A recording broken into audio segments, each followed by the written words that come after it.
प्यारे बच्चों, कैसे हो सभी। स्वागत है आप सभी का आपके चैनल वी लर्निंग प्लेटफॉर्म पर।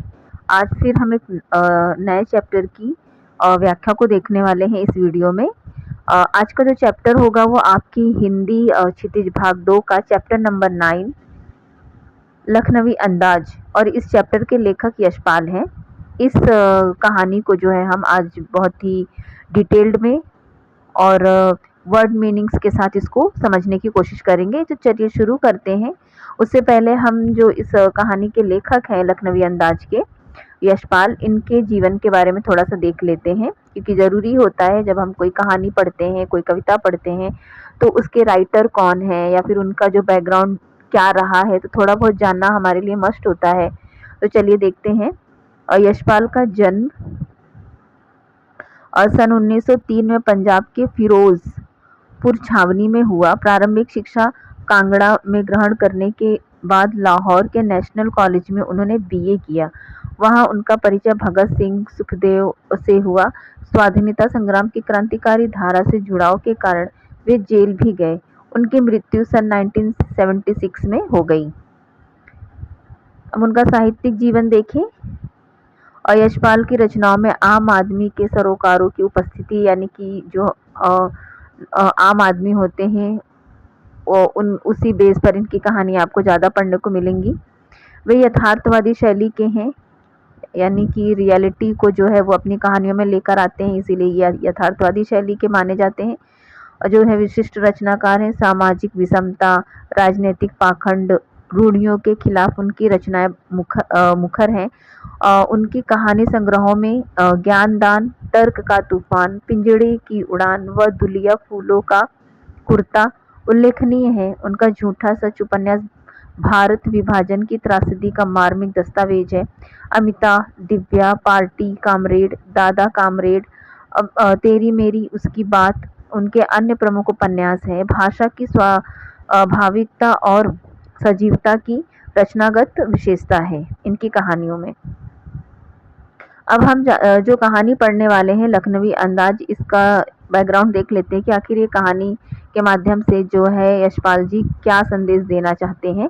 तो यूं तो यशपाल ने लखनवी अंदाज व्यंग, यानी कि ये कहानी किस शैली में लिखी गई है, ये कहानी है व्यंग्यात्मक शैली की है। ये लखनवी अंदाज यह साबित करने के लिए लिखा था कि बिना कथ्य के कहानी नहीं लिखी जा सकती, परंतु एक स्वतंत्र रचना के रूप में इस रचना को पढ़ा जा सकता है। यानी इनका मानना था कि जब तक कोई कथ्य नहीं होगा, मतलब कोई बात नहीं होगी, कोई टॉपिक नहीं होगा, उस बिना उसके कोई भी कहानी नहीं लिखी जा सकती। इस चीज़ को ये झूठा साबित करना चाहते थे। लेकिन इनके साथ एक इंसिडेंस होता है, जब ये ट्रैवल कर रहे होते हैं तो इनको ऐसा लगता है कि बिना कथ्य के भी जो है कहानियाँ लिखी जा सकती हैं। तो यहाँ यशपाल ने, यानी कि इस कहानी में यशपाल ने उस पतनशील सामंती वर्ग पर कटाक्ष करते हैं जो वास्तविकता से बेखबर एक बनावटी जीवन शैली का आदी है। यानी कि लोग आजकल क्या करते हैं, दिखावे पर चलते हैं, बनावटी जो है रूप धारण करके जो है दुनिया में आज अपना दिखावा कर रहे हैं कि हमारे पास मतलब साधारण जिंदगी कोई नहीं जीना चाहता है। सबको दिखावटी जिंदगी चाहिए कि अगर उसके पास कुछ है तो उससे ज़्यादा मेरे पास है। जिस तरीके से हम ओवर स्मार्ट बनते हैं, ओवर फैशन बनते हैं, तो उसी तरीके से जो है इन सब वास्तविकता से बेखबर जो है बनावटी जीवन शैली का आदी है समाज। कहना न होगा कि आज के समय में भी ऐसी परजीवी संस्कृति को देखा जा सकता है। यानी कि जो पहले ज़माने के नवाब हुआ करते थे, उस समय जो उनकी जीवन शैली थी, जिस ऐशो आराम से या फिर हम कहें जिस तरीके से वो उस समय रहते थे, जो उनका स्टेटस था या फिर जो उनकी परंपराओं में था, वो सारी चीज़ें आज भी जो नवाब हैं, जो बचे हुए नवाब हैं या फिर जो उस चीज़ से बिलोंग करते हैं, तो वो लोग क्या करते हैं, उसी अंदाज को जो उस समय था, जो सत्य था, मतलब सही अंदाज था, उसी अंदाज को आज वो अपने जीवन में बनावटी के आधार पर जीवन जीने की कोशिश कर रहे हैं। तो चलिए हम इस कहानी को पढ़ेंगे तो हमें और समझ में आएगा आखिर इस कहानी में है क्या। लखनवी अंदाज शीर्षक है।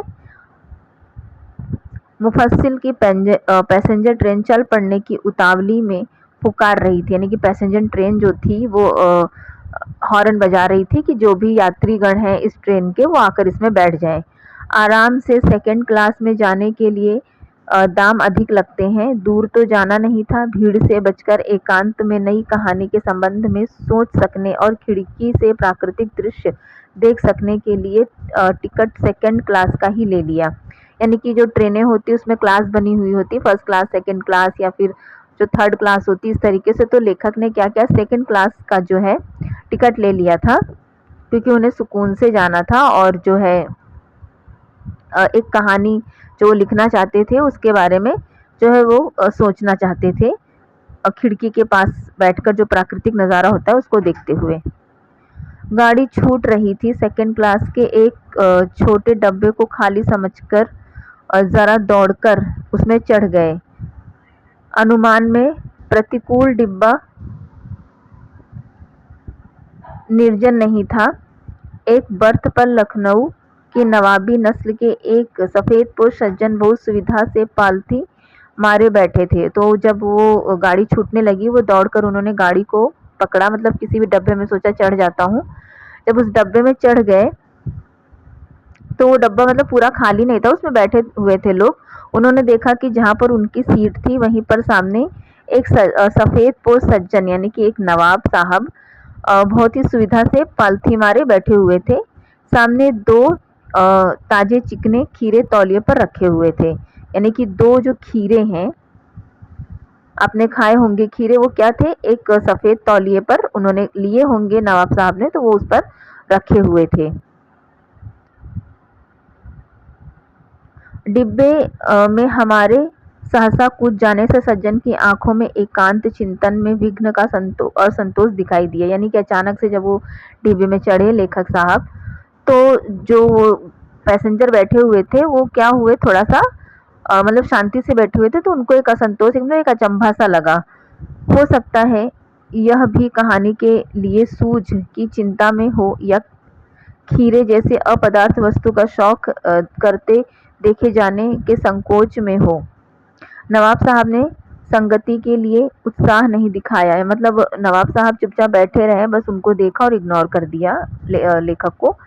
हमने भी उनके सामने की बर्थ पर बैठकर आत्मसम्मान में आंखें चुरा ली। मतलब उन्होंने देखा कि मैं अंदर आया तो उन्होंने ना तो वो मुस्कुराए ना तो उनकी तरफ देखे, मतलब वो चुपचाप एक घमंडी टाइप में बैठे रहे। तो लेखक ने भी सोचा कि मैं ही क्यों इनको सम्मान दूं, तो वो भी क्या किए, उनसे नजरें चुराकर जो है आत्मसम्मान में बैठ गए अपनी सीट पर। थाली बैठे कल्पना करते रहने की पुरानी आदत है। थाली यानी कि खाली बैठे हुए थे। तो जो लेखक होते हैं, वैसे भी जो राइटर्स होते हैं या फिर जो पोएट होते हैं, वो कुछ ना कुछ उनके दिमाग में चलता रहता है चीज़ों को देखकर, चाहे वो प्राकृतिक सौंदर्य हो या कोई भी चीज़ हो, कोई वस्तु हो। तो जो लेखक होते हैं निरंतर वो क्या करते रहते हैं, वो उनके माइंड में कुछ ना कुछ कल्पनाएं आती रहती है, सोचते रहते हैं। तो ये उनकी पुरानी आदत थी लेखक की। नवाब साहब की असुविधा और संकोच के कारण का अनुमान करने लगे। फिर वो सोचने लगे कि नवाब साहब, मतलब जब मैं चढ़ा तो नवाब साहब ने मुझे इग्नोर क्यों किया, मेरी तरफ देखा नहीं, मतलब ना ही मुझसे बात करने की कोशिश की। तो इस चीज़ पर भी क्या करने लगे, वो सोचने लगे। संभव है नवाब साहब ने बिल्कुल अकेले यात्रा कर सकने के अनुमान में किफ़ायत के विचार से सेकंड क्लास का टिकट खरीद लिया हो। उनको ऐसा लगा कि हो सकता है कि अकेले यात्रा करना चाहते हो, उनके दिमाग में इस तरीके की बातें आने लग गई। इसीलिए उन्होंने सेकंड क्लास का जो है टिकट खरीदा, ताकि वो चुपचाप और आराम से जा सके, अकेले जा सके। अब गवारा न हो कि शहर का कोई सफ़ेदपोश उन्हें मंझले दर्जे में सफल करता दिखे, और या फिर वो ऐसा सोच रहे हो कि मैं इतना, मतलब मैं नवाबी ख़ानदान से हूँ और मैं जो है किसी मंझले दर्जे की टिकट लेकर, यानी कि किसी थर्ड क्लास की टिकट लेकर उसमें जाऊँ, तो उनको अपने जो है रुतबे पर उनको ऐसा लगेगा कि जो उनका रुतबा है वो घट रहा है। इसीलिए उन्होंने जो है सेकंड क्लास की टिकट ली हो। ऐसा कौन कर रहा था, लेखक जो है अनुमान लगा रहे थे, सोच रहे थे कि हो सकता है वो अकेले यात्रा करना चाहते हो सकता है जो है वो किसी मंझले डब्बे में टिकट इसीलिए नहीं लिया क्योंकि उनकी जो दिखावटी शोभा है वो घट जाएगी। तो इस तरीके की जो बातें हैं लेखक सोचने लगे, उनका दिमाग उस तरफ चला गया। अकेले सफ़र का वक़्त काटने के लिए ही खीरे खरीदे होंगे, यानी कि अकेले जा रहे हैं तो हो सकता है इसीलिए उन्होंने खीरे खरीद लिए हो। और अब किसी सफ़ेद पोश के सामने खीरा कैसे खाएँ? यानी कि अब वो मेरे सामने, मैं तो बैठ गया उनके सामने, लेखक सोच रहे हैं अब मेरे सामने वो खीरा कैसे खाएँ कि इतने बड़े नवाब और खीरे खा रहे हैं। हम कनखी से नवाब साहब की ओर देख रहे थे। यानी कि कनखियों, यानी कि जब हम तिरछी आँखें करके किसी को देखते हैं तो हम ऐसे कनखियों से नवाब साहब की ओर देख रहे थे। नवाब साहब कुछ देर गाड़ी की खिड़की से बाहर देखकर उपस्थिति पर गौर करते रहे और नवाब साहब क्या कर रहे थे, गाड़ी खिड़की की साइड पर देखकर जो है बाहर का नज़ारा देख रहे थे। ओह! नवाब साहब ने सहसा हमें संबोधन किया, मतलब अचानक से फिर नवाब साहब ने कुछ सोचा होगा अपने मन में, तो लेखक से जो है संबोधन किया, यानी कि लेखक को बुलाया। आदाब अर्ज़, जनाब खीरे का शौक फरमाएंगे कि मतलब खीरे खा लीजिए, ऐसा कहा। अब नवाब साहब का सहसा भाव परिवर्तन अच्छा नहीं लगा। मतलब पहले तो लेखक गाड़ी में जब आए तो उन्होंने उनकी तरफ देखा भी नहीं, ना तो मुस्कुराए, बल्कि अपनी आंखें उनकी तरफ से फेर कर खिड़की की तरफ कर ली। अब एकदम से ही मुझे देखकर मुझे खीरा खाने का ऑफर कर रहे हैं, तो ये उन्हें कुछ समझ नहीं आया। भाप लिया आप शराफत का गुमान बनाए रखने के लिए हमें भी मामूली लोगों की हरकत में लथेड़ लेना चाहते हैं। तो लेखक को ऐसा लगा कि आप अपना रुतबा बनाए रखने के लिए मुझे जो है मामूली समझ रहे हैं, कि मैं भी कोई मामूली सा इंसान हूँ, इस तरीके का समझ रहे हैं। जनाब जवाब दिया, शुक्रिया, किबला शौक फरमाए, कि शुक्रिया, हम नहीं खाएंगे, आप ही खाइए। नवाब साहब ने फिर एक पल खिड़की के बाहर देखकर गौर किया और दृढ़ निश्चय से खीरे के नीचे रखा तौलिया झाड़कर सामने बिछा लिया। सीट के नीचे से लोटा उठाकर दोनों खीरों की खिड़की से बाहर धोया, यानी कि खीरा उठाया, जो खीरा उन्होंने 2 खीरे लिए हुए थे जो तौलिए पर रखे थे, उनको उठाया, खीरों को धोया, तौलिए से पोंछा, जेब से चाकू निकाला, दोनों खीरों के सिर काटे और उन्हें गोदकर झाग निकाला। फिर खीरों को बहुत एहतियात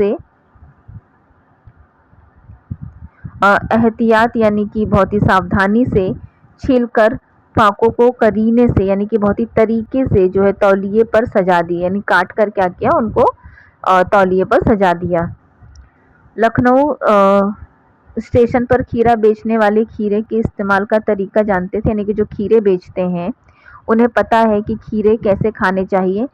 तो ग्राहक के लिए जीरा मिला, नमक और पिसी हुई लाल मिर्च की पुड़िया भी हाजिर कर देते थे, यानी कि उसके साथ क्या कर रहे थे, नमक और लाल मिर्च, जीरा, जो उसमें जीरा भी पड़ा हुआ था, वही जो है पुड़िया दे देते थे खीरे के साथ खाने के लिए, जो खीरे बेचने वाले थे। नवाब साहब ने बहुत करीने से खीरे की फाकों पर जीरा मिला नमक और लाल मिर्च की सुर्खी बुरक दी, यानी कि जो खीरे उन्होंने तौलियों पर काट कर रखे थे उन पर क्या किया, जो नमक दिया था उनको खीरों के साथ मिला था, उसको क्या किया, उसी पर छिड़क दिया। और उनकी प्रत्येक भाव भंगिमा और जबड़ों के स्फुरण से स्पष्ट था कि उस प्रक्रिया में उनका मुख खीरे के रसास्वादन की कल्पना से प्लवित हो रहा था। प्लवित यानी कि उनके मुंह में पानी आ रहा था खीरे को इस तरीके से देखकर नवाब साहब की। ऐसा लेखक को जो है लेखक देख रहे थे और इस तरीके की कल्पना कर रहे थे।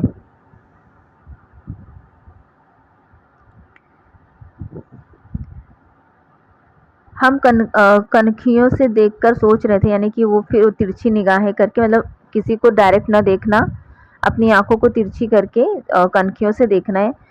देख रहे थे मियाँ रईस बनते हैं लेकिन लोगों की नज़रों से बच सकने के ख्याल से अपनी असलियत पर उतर आए हैं। मतलब कि रईस बनने का दिखावा करने के यहाँ बहुत बड़े नवाब हैं और अब क्या कर रहे हैं कि अपनी असलियत पर उतर आए हैं, मतलब खीरा खाने जा रहे हैं तो अपनी असलियत पर उतर आए हैं। नवाब साहब ने फिर एक बार हमारी ओर देख लिया। वल्लाह शौक कीजिए, लखनऊ का बालम खीरा है, यानी कि खाइए, शौक कीजिए। फिर ऑफर किया खाने के लिए कि लखनऊ का ये बालम खीरा है, मतलब खीरे के टाइप्स में जैसे कि आम के टाइप होते हैं, हम कहते हैं कोई लंगड़ा आम है, कोई चौसा आम है, तो उसी प्रकार खीरे की भी टाइप है जिसे बालम खीरा कहा जाता है, तो वही खीरे की प्रजाति है। तो वो बताते हैं ऐसा कि ये बालम खीरा है, इसको खाइए।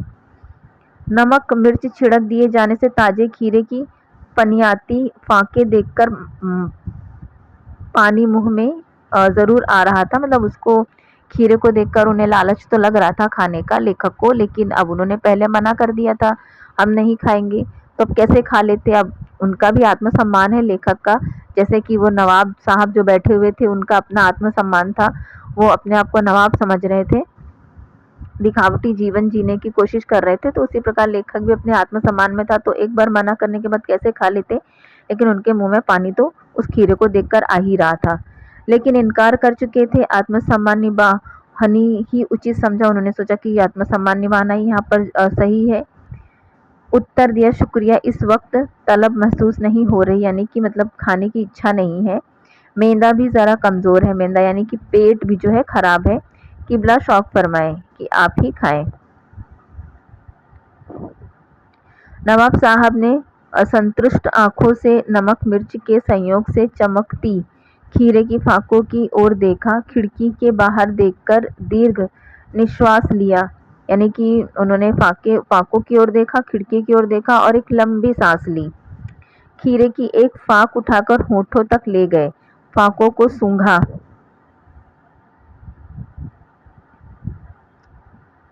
स्वाद के आनंद से पलकें मूंद लीं। मतलब उसको सूंघा, खीरे को अपने नाक के पास ले गए उठाकर, उसको एक गहरी सांस के साथ उसको सूंघा और अपनी आंखें बंद कर ली। मुंह में भर आए पानी का घूंट गले से उतर गया, और उन्होंने क्या किया, उनके मुंह में जो पानी आया होता उसको क्या किया, उन्होंने अपने गले से नीचे उतार लिया। जब नवाब साहब ने फाक को खिड़की से बाहर छोड़ दिया, यानी कि उन्होंने क्या किया, खाया नहीं, सिर्फ खीरे को उठाया, एक लंबी सांस लेते हुए उसे अपने नाक के पास लाकर सूंघा, और फिर क्या किया, अपने जो मुंह में पानी आया उसको अंदर कर लिया अपने पेट में, और उस खीरे को क्या किया, खिड़की के बाहर फेंक दिया। नवाब साहब ने खीरे की सब फाकों को खिड़की के बाहर फेंककर तौलिए से हाथ और ओठ पोंछ लिए। मतलब सारे खीरे खत्म करने के बाद इसी प्रक्रिया में सूंघकर खिड़की के बाहर फेंकने के बाद उन्होंने क्या किया, तौलिए से अपने हाथ पोंछे, अपने ओठों को पोंछा और गर्व से गुलाबी आंखों से हमारी ओर देख लिया, मानो कह रहे हो कि यह खानदानी रईसी का तरीका है। यानी कि लेखक को ऐसा लगा कि वो मुझे ये बताना चाहते हैं कि हम तो किसी चीज़ को सूंघ कर ही, हमें खाने की भी आवश्यकता नहीं है, हम तो सूंघ कर भी जो है अपने पेट को भर सकते हैं, यह है खानदानी रईस। अब नवाब साहब खीरे की तैयारी और इस्तेमाल से थककर लेट गए। मतलब इतनी देर से सारी प्रक्रिया कर रहे थे, खीरे काटना, धोना, पोंछना, फिर उनको खाना, ये सारी प्रक्रिया करने के बाद क्या हो गए थे, वो थक गए, खा के वो क्या कर गए, लेट गए अपनी सीट पर। हमें तस्लीम में सिर खम कर लेना पड़ा, यानी कि हमें तस्लीम यानी कि आत्मसम्मान से, खम यानी कि सिर खम कर लेना, यानी कि सिर झुका लिया। तो लेखक ने क्या किया, ये सारा नज़ारा देखकर लेखक जो है अपना सिर, आत्मसम्मान से उन्होंने अपना सिर झुका लिया। यह है खानदानी तहजीब, नफासत और नज़ाकत, यानी कि यही क्या है, खानदानी तहजीब है, यानी कि संस्कृति है, तहजीब यानी कि संस्कृति, नफासत यानी कि शिष्टाचार, और नज़ाकत यानी कि कोमलता। यही क्या है, यही खानदानी संस्कृति है, शिष्टाचार है और कोमलता है। हम गौर कर रहे थे खीरा इस्तेमाल करने के इस तरीके को, खीरे की सुगंध और स्वाद की कल्पना से संतुष्ट होने का सूक्ष्म यानी कि बहुत ही छोटा, नफीस यानी कि बढ़िया या फिर अब्स्ट्रैक्ट तरीका ज़रूर कहा जा सकता है, परंतु क्या ऐसे तरीके से उधर उधर यानी कि पेट, उधर क्या पेट की तृप्ति भी हो सकती है। ऐसा लेखक सोच रहे थे, क्या इस तरीके से सिर्फ खीरे को सूंघ लेने से क्या पेट हमारा भर सकता है। नवाब साहब की ओर से भरे पेट के ऊंचे डकार का शब्द सुनाई दिया। इतने में ही, मतलब ये सोच ही रहे थे, कल्पना ही कर रहे थे कि क्या खीरे को सिर्फ सूंघ लेने से हमारा पेट भर सकता है। बस इतनी सी बात सोच रहे थे कि उन्हें क्या महसूस, उन्होंने क्या सुना, ऊंचे डकार का शब्द उनको सुनाई पड़ा और नवाब साहब ने हमारी ओर देखकर कह दिया, खीरा लजीज होता है लेकिन होता है शकील, यानी कि खीरा क्या था, खीरा तो बहुत लजीज था, बहुत स्वादिष्ट था, लेकिन होता है शकील। शकील यानी कि जल्दी से पचता नहीं है। ना मुराद मेंदे यानी कि पेट पर बोझ डाल देता है, पचता नहीं है, जल्दी पचता नहीं। जैसे कि पेट कैसा लगता है, बहुत ही हैवी सा लगता है पेट। चार चक्षु खुल गए, ज्ञान चक्षु खुल गए। ज्ञान के मतलब हमारे जो उनके ज्ञान लेखक के जो ज्ञान पर पर्दा पड़ा हुआ था वो क्या हो गया, खुल गया। पहचाना ये है नई कहानी के लेखक, यानी कि उन्हें यह महसूस हुआ कि विदाउट एनी टॉपिक के, विदाउट एनी कथ्य के क्या हो सकता है, यहाँ पर कहानी लिखी जा सकती है। खीरे की सुगंध और स्वाद की कल्पना से पेट भर जाने का डकार आ सकता है, यानी कि बिना खीरा खाए नवाब साहब ने सिर्फ उनको सूंघा और उनका पेट भर गया। और इसका जो है जो प्रमाण है वो उनके डकार से पता चलता है। जब वो डकार लेते हैं तो लेखक को पूरा पता चल जाता है कि हाँ लेखक जो है नवाब साहब ने उस खीरे को खाया भले ही नहीं, लेकिन उनका पेट भर गया। तो इस सुगंध और स्वाद से कल्पना से पेट भर जाने का डकार आ सकता है। तो बिना विचार घटना और पात्रों से, यानी कि ना कोई विचार हो, ना कोई घटना हो, ना कोई पात्र हो, लेखक की इच्छा मात्र से अगर लेखक चाहे तो एक नई कहानी क्यों नहीं बना सकता। तो हमने ये कहानी देखी किस तरीके से बनावटी जीवन जो है नवाब साहब जी रहे थे, उस समय की जो जीवन शैली थी उसको अपने जीवन में आज भी उन्होंने उतारा है। उन्होंने कैसे साबित किया कि नवाबी आज भी जीवंत है, भले ही वो बनावटी है, लेकिन उन्होंने खीरे के माध्यम से ये चीज़ दिखाई। लेखक को भी इस चीज़ का एहसास हुआ कि जो वो ये सोचते थे कि बिना किसी पात्र के, बिना किसी घटना के या फिर बिना किसी विचार के, टॉपिक की कहानी नहीं लिखी जा सकती है, उनको भी इस चीज़ की जो है इस पूरे इंसिडेंट से ये चीज़ उनको समझ में आ गई कि बिना पात्र, घटना या फिर विचारों से भी क्या हो सकता है, नई कहानी बन सकती है। तो चलिए आज की क्लास हमारी इतनी ही थी। हम फिर मिलेंगे आपसे दूसरी क्लास में, जो इसी क्लास के क्वेश्चन आंसर की होगी, उसको हम अपने नेक्स्ट वीडियो में करेंगे। सारे क्वेश्चन आंसर जो आपकी पाठ्य पुस्तक में दिए हुए हैं उन सभी को करेंगे। तो आज के लिए इतना ही, हम फिर मिलते हैं आपसे अगली क्लास में, तब तक के लिए बाय।